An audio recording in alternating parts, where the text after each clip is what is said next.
All right, so let's get started. A second.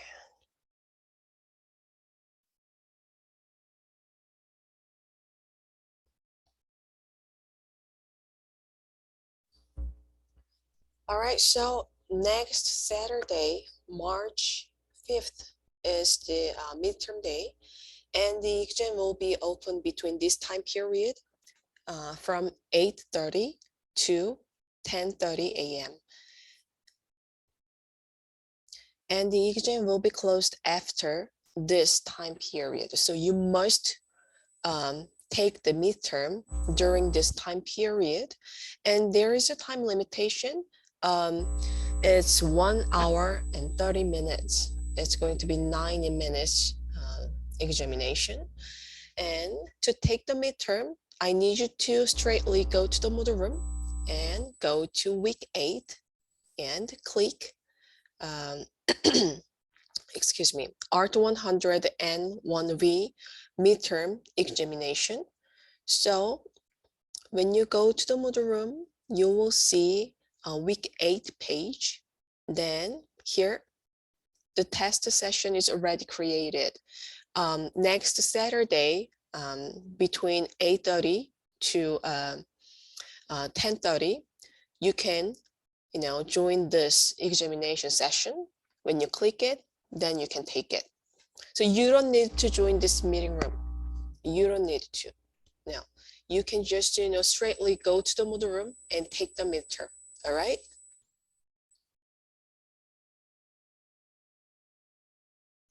But just in case, I'm gonna stand by here in the meeting room, but you don't need to come. Okay? You can just take the midterm in the model room. And your attendance will be checked through the examination session. Okay, so once you take the midterm, then your attendance will be okay. All right, so you don't need to come to the meeting room.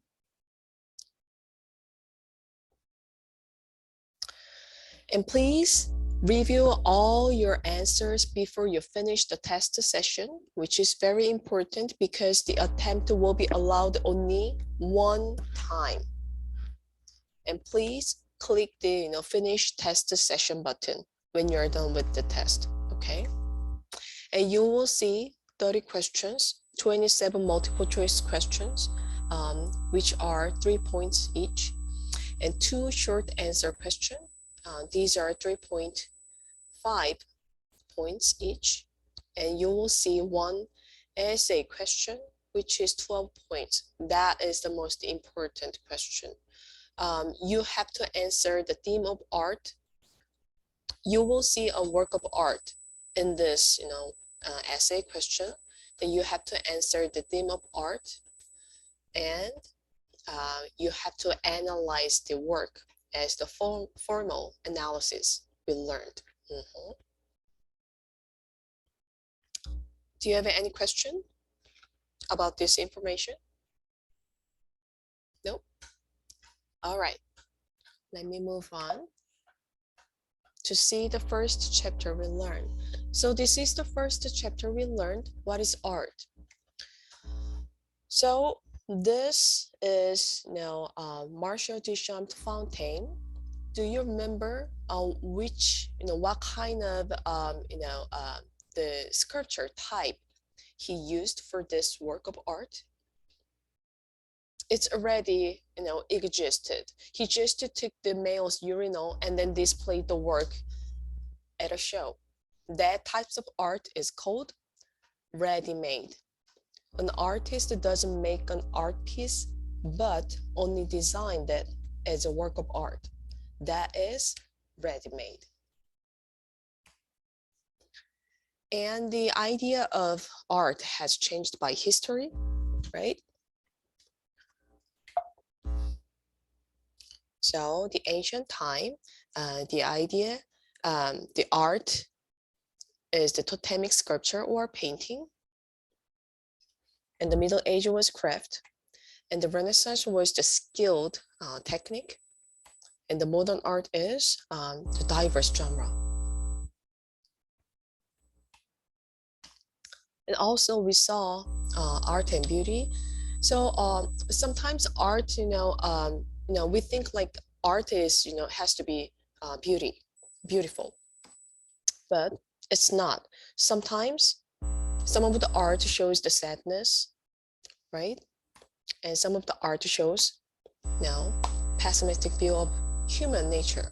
So like this, art doesn't show always, beauty. That is the main point. And we learned art and appearance. So these are Pablo Picasso's work, right?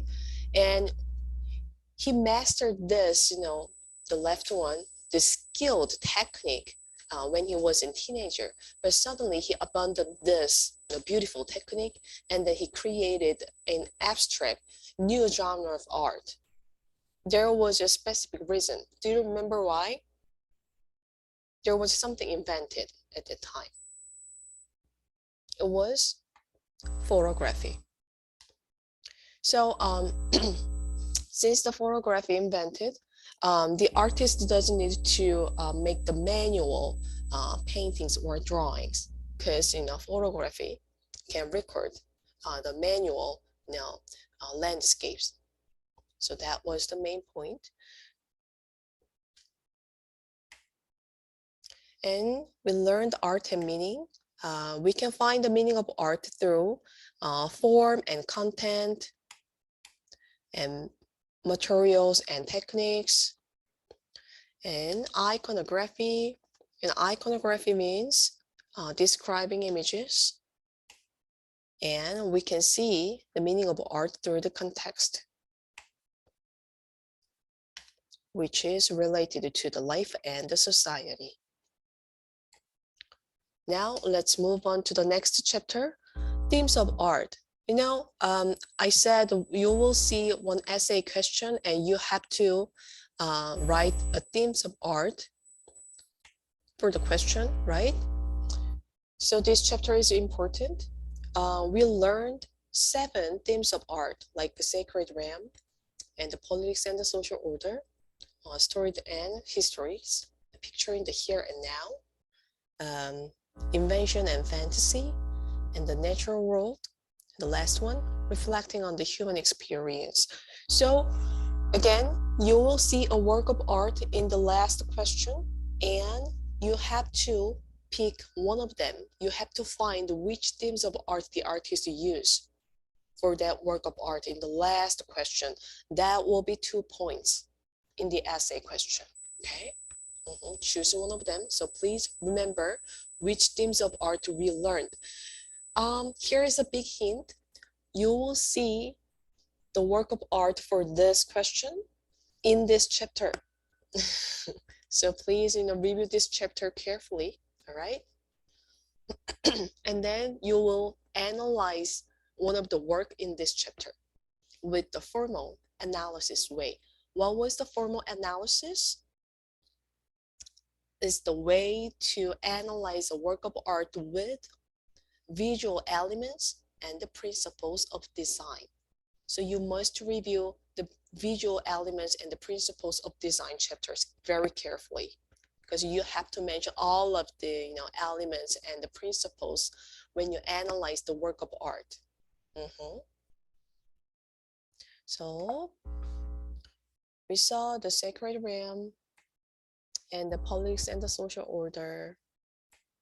Again, another politics and the social order example, and the stories and histories, and picturing the here and now, invention and fantasy, the natural world, and reflecting on the human experience. So you will see one of the work of art in this chapter we just saw together, right?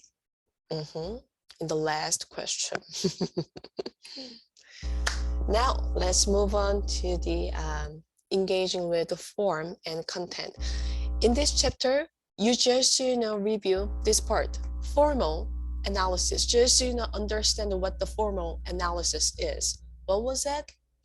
Is the process of analyzing the elements and the principles used by the artist. So you know what? For this analysis way, you don't need to know the creation date or the artist's name or the artist background or the artwork background or context. You don't need to know, right? This one is just, you're going to just analyze the work of art based on the visual elements and the principles of design you learn.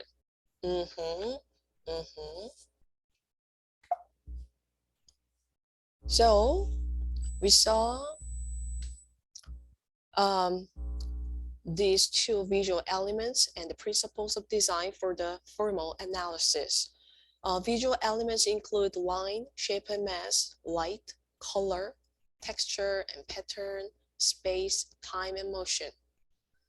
And principles of design, unity and variety, balance, emphasis and subordination, scale and proportion, rhythm. So you're gonna find all these factors in the work of art you see in the test.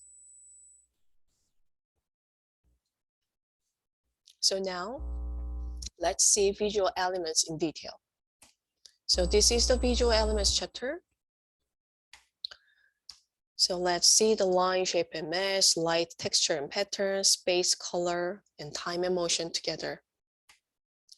So we know there are three primary functions of line. The first one is to record the border of form. And the second one is to describe surfaces and shapes. And the third one is to convey direction and motion. And also we learned contour line and the outline. So contour line looks like this. There is no defined line on the circle, but we can easily recognize it is a circle with the shading technique that calls contour line. On the other hand, so we can recognize the right circle with the defined line that calls outline. There is a similar concept with the contour line that is called implied line. So here is an apple. Without the defined line, we can recognize there is an apple because the artist made this apple with the chiaroscuro, which is the value mass drawing skills. And also, we can see direction and movement through the line in work of art. The horizontal line shows calm and quiet, and vertical lines in a work of art shows the more of the potential of movement, and diagonal line shows a strong movement and vitality. So here is an example. What kind of line did you see in this work of art? In these three lines? The last one. The last one, that's right, diagonal line. Perfect. Yeah. You're so ready to take the midterm. Thank you. Excuse me. And now let's move on to the shape and mass. So there is an object that is called in art positive shape, and the background called negative shape. And here is a similar term with the negative and the positive shapes. The positive shapes, sometimes called figure, and the background, ground, is called the negative shape. And shape also has the implied shape. So there is we can see triangle, right? Even though there is no physical outline of the triangle, we can see the triangle with the psychological connection of the edges. That is called implied shapes. And light, the third visual element is light. So light is represented in works of two-dimensional art to define and describe figures and space. Light also has the implied light. So this kind of things, value scale drawing, the modeling max technique. Artists use the modeling max technique based on this, value scale drawing skills. Then now let's move on to the texture and pattern. These are the actual texture, but artists can create the visual texture with the implied sense of, with the diverse technique like the shading, color, that kind of skills. Artists can create the visual texture, which means the implied sense of texture. And pattern. Pattern is any decorative and repetitive motif or design in abstract ideas. And the fifth one, space. So artists can create the implied space on the two-dimensional surface to create the three-dimensional surface. The Renaissance artists invented like 3 types of implied space techniques. The first one is this one, linear perspective.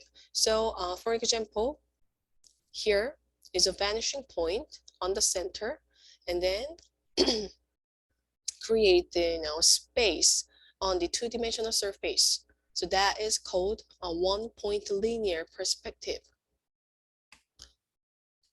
And the other one is foreshortening. So it's a technique used in perspective to create the illusion of an object, to create the little bit more dynamic distance in a work of art. And the last one is atmospheric perspective. So with this technique, many artists create the beautiful distance in a landscape, two-dimensional work of art. So now let's move on to the color. This is a color wheel. In this color wheel, we saw primary color, secondary color, and tertiary color. So there are 3 color properties: hue, value, saturation. So hue is the name of color, like red, orange, yellow, green.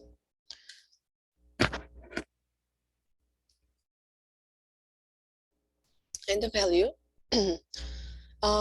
Value refers to the relative lightness or darkness of a color. And the saturation means purity of a color.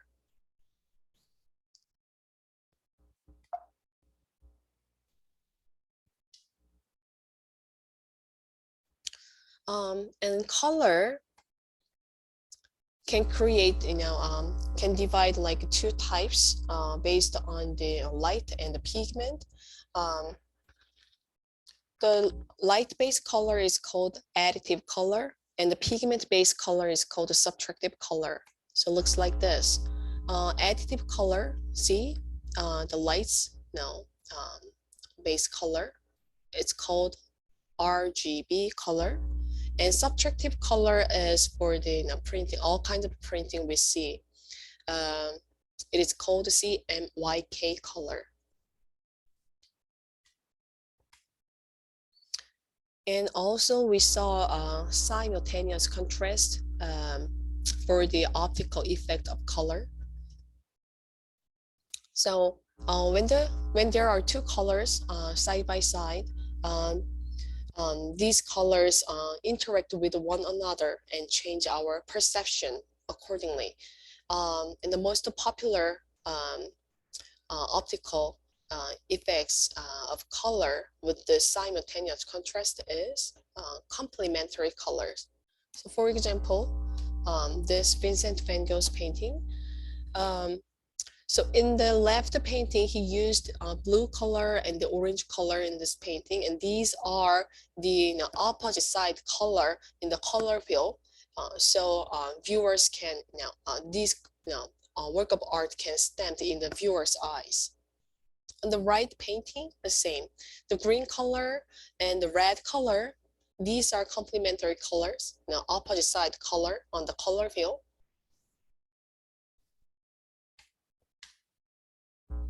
And here's another optical color, optical effect of color, optical color mixture. So when small patches of different colors are close together, the eye may blend them to produce a new color like this. So in these two, in the left box, there are tons of red and blue colors. When we look at this box with our eyes half closed, then our eyes mix that two colors automatically. So that is called optical color mixture. And the last visual element is time and motion. So the motion also has the implied motion. So we do not actually see the motion in the happening, but visual clues tell us there is a motion, like this work of art. With the dramatic, the pose or the direction of this sculpture, we can feel the movement in this work, even though there is no movement in this work of art. And also, we learn the illusion of motion. Artists can create an illusion through visual tricks, just like this work of art. And all kinds of movement, moving art is called kinetic art.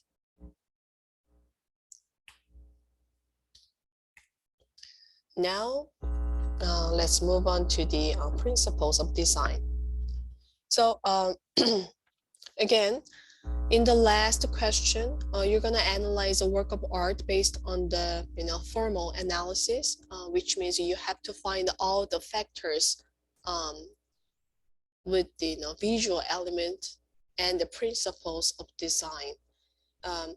You are not going to just state like, oh, there is a color or there's a line, not like that. You have to state like, oh, there is a implied motion, like with the dynamic pose of the sculpture, like that. Okay. All right. So see, principles of design. So so there are 5 principles of design: unity and variety, balance, scale and proportion, emphasis and subordination, pattern, and rhythm. Unity means oneness, and variety means differences, and all kinds of work of art has unity and variety at the same time, just like this example. So this is a Jackson Pollock's painting, and we discussed it with this painting, right? So he used the same technique, like pouring and splashing the household painting. That is the unity of this work. And by random, action, we can see diverse colors and the different shapes of the layering. That is the differences, like a variety in this work of art. And balance. We learned 2 types of balance. One is symmetrical balance, and the other one is asymmetrical balance. So symmetrical balance is the mirror image of shapes or form on either side of an imaginary axial dividing line, just like this. The left one and the right one is same. That is symmetrical balance. And we learned asymmetrical balance, which is 2 sides that do not correspond to one another in size, shape, and placement.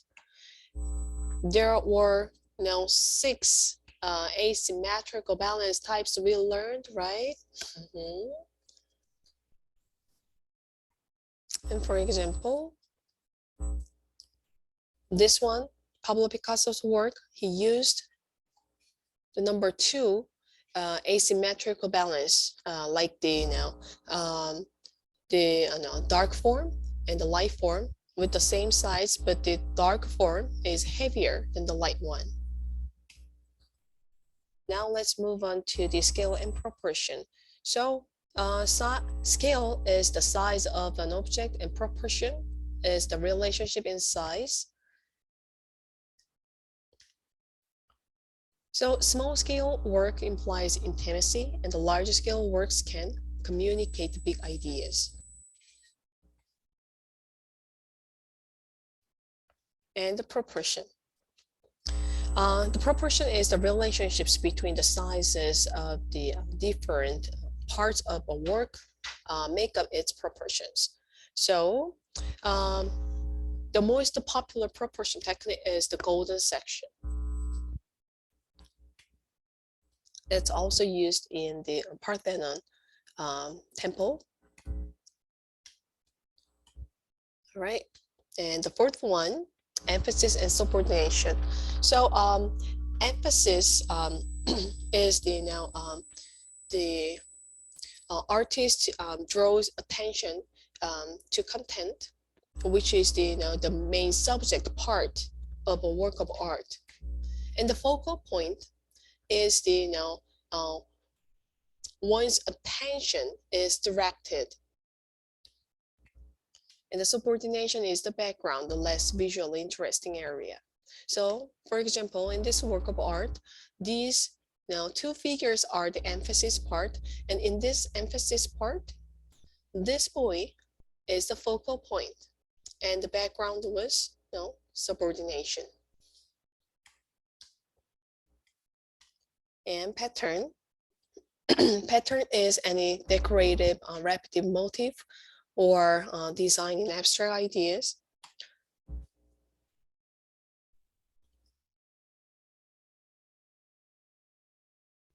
Excuse me. So a motif is a design repeated as a unit. When the motif repeats, then we can create pattern like this. And now, excuse me.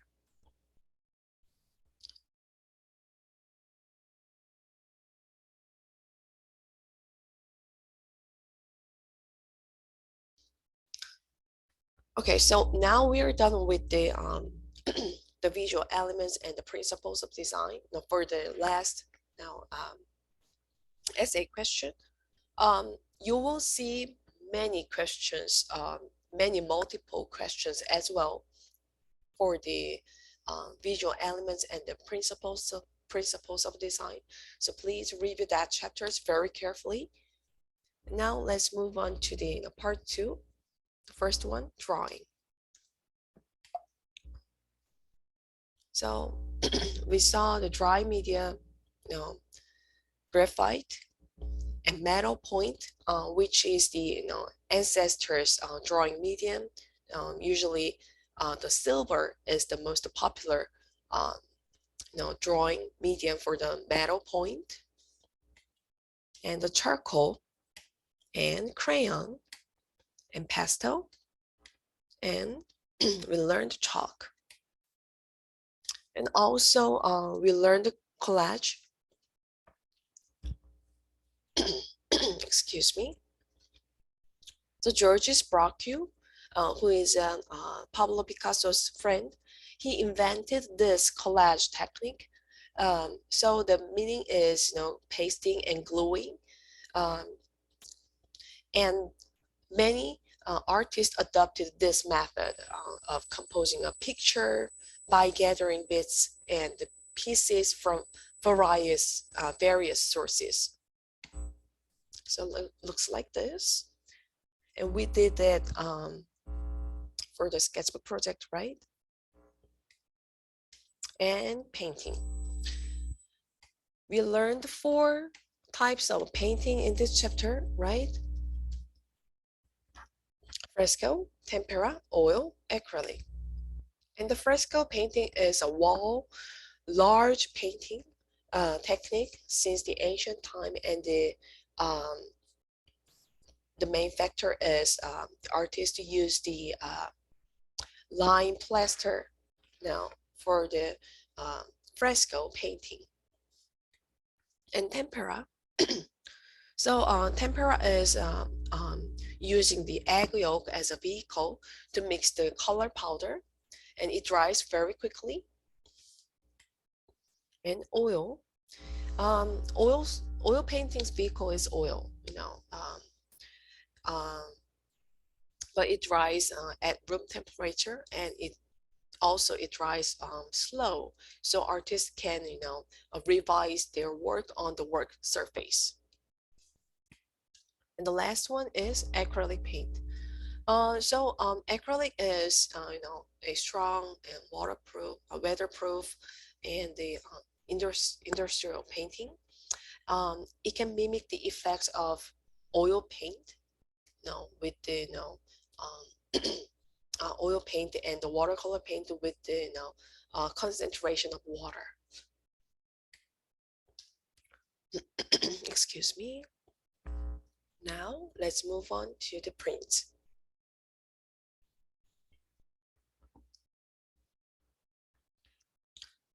In this chapter, we saw 4 types of printing technique for the traditional way. The last one, digital inkjet, we didn't see it. We just skipped it. So relief, intaglio, lithography, screen printing. So relief printing looks like this.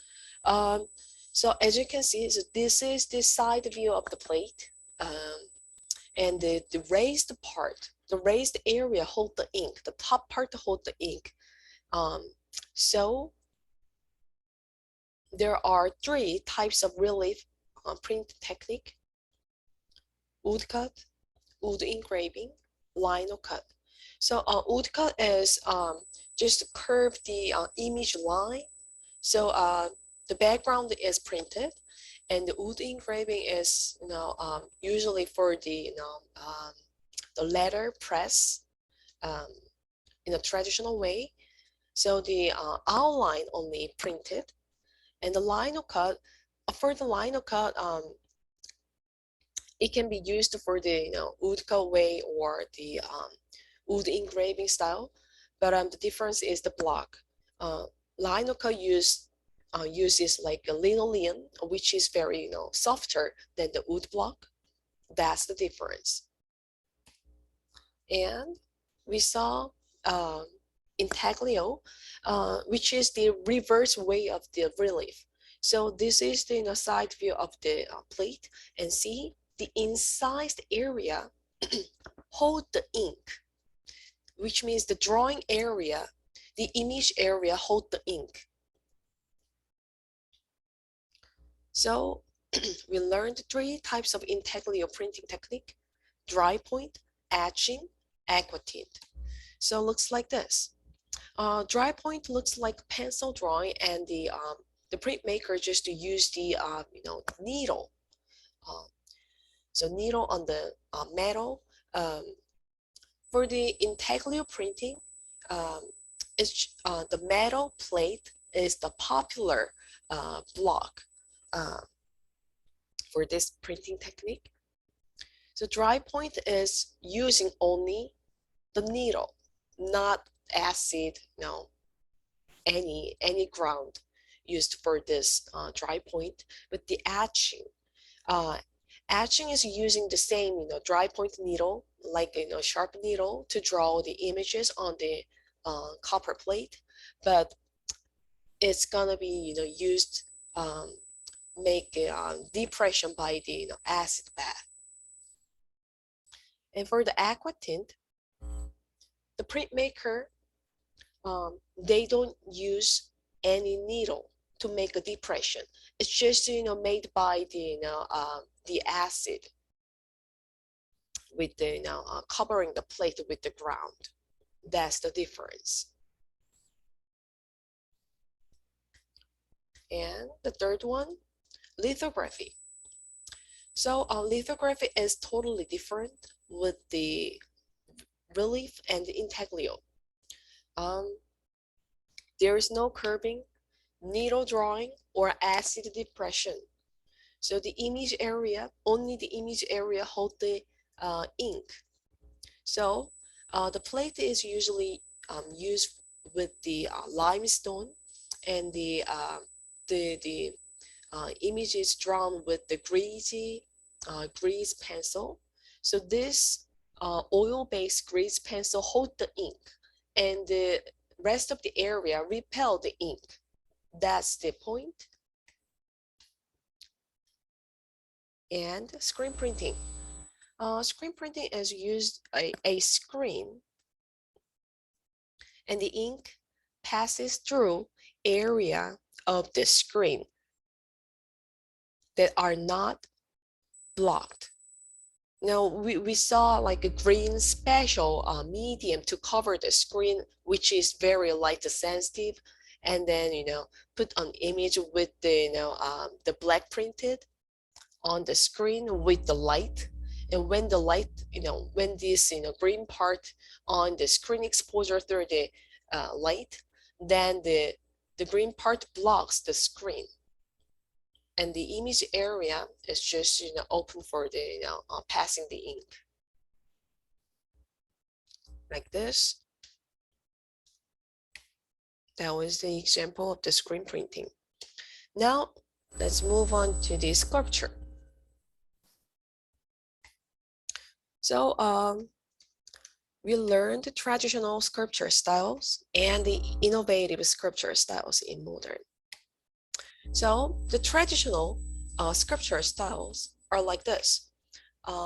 There are two ways: subtractive way and the additive way. Subtractive way is get rid of any useless part from the original the chunk of the sculpture, and there are curving, drilling, chiseling, chipping, whittling, and sawing. And there are three types of additive sculpture: modeling, casting, constructing. So we saw these three traditional sculpture techniques in the last meeting.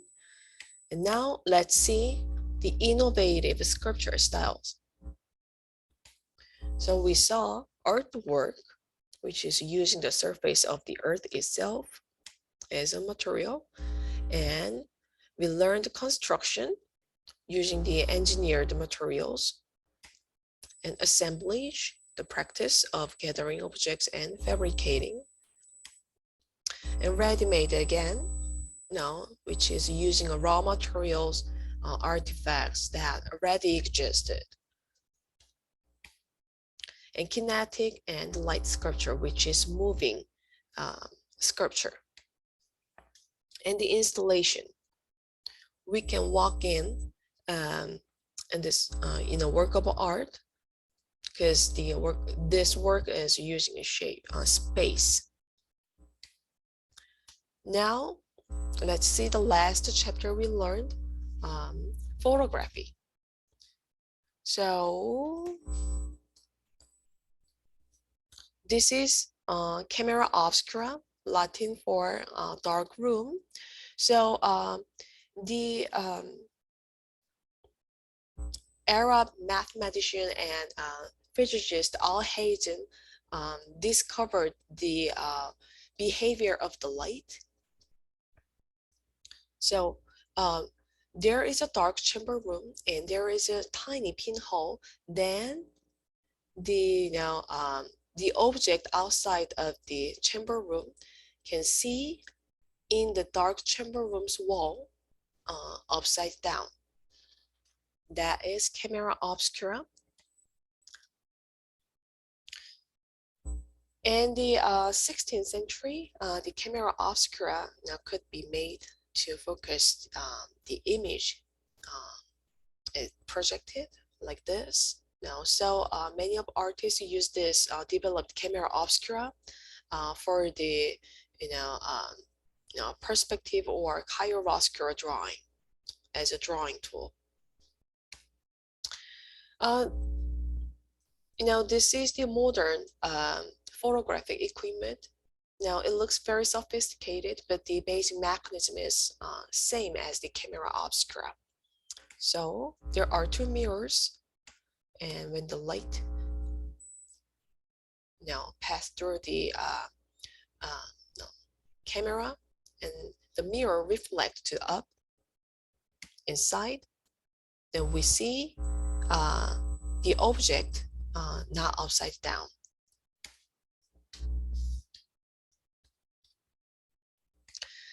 And the beginning of the camera, there were two inventors, the French inventors, Niepce and Daguerre.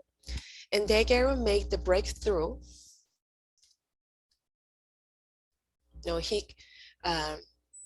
He could record his studio. So he named this daguerreotype. So this is the first photograph in the world. But the early, the camera just can create the positive image, which means the plate is the photograph itself. So in the later, there was negative recorded techniques was developed like this. So finally, now the photography can reproduce multiple images with this negative plate. And the around in the 1888, the American named George Eastman developed a camera called Kodak with the roll of film. So that is changed the camera forever, the photography forever. So the Kodak and the cameras opened the photography up to amateurs, and it quickly became the popular hobby because of the camera is very light, and amateurs also can create manual photography with this roll of film. So that's it. Again, everyone, next Saturday, March 5th, you're gonna take the midterm. You must take the midterm to pass this course. The exam will be open this time period for 2 hours, from 8:30 to 10:30. After this time period, the exam session will be closed. So you must take the exam during this time period. Also, there is a time limitation, which is 90 minutes. After 90 minutes, it's automatically shutting down. So please, come on time, do not late. And you're gonna straightly go to the model room. You are not gonna come here in the meeting room. You're gonna just straightly go to the model room and then take the midterm.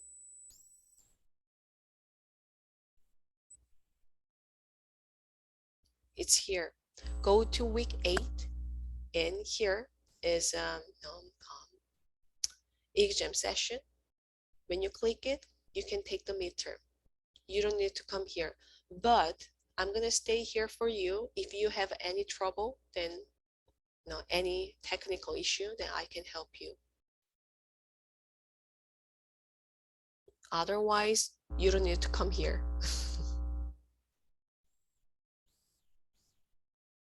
And again, please review your answers before you finish the test session, because attempt will be allowed only one time. There is no excuse about that. And you will see 30 questions, 27 multiple choice questions, which are 3 points each. And you will see 2 short answer questions, which are 3.5 points each. And you will see one essay question, which is 12 points. You must write which theme of art is using for the artwork, and then you're gonna analyze the work of art for that question, and that should be formal analysis. You don't need to know the artist's name, and you don't need to know the creation date, and you don't need to know the context or background of the work. Okay, you will just remember visual elements and then principles of design. You're gonna find all the factors in the work of art based on the visual elements and the principles of design. That is the whole point. If you just miss that point, you're gonna get really low grade for this question. So please remember it.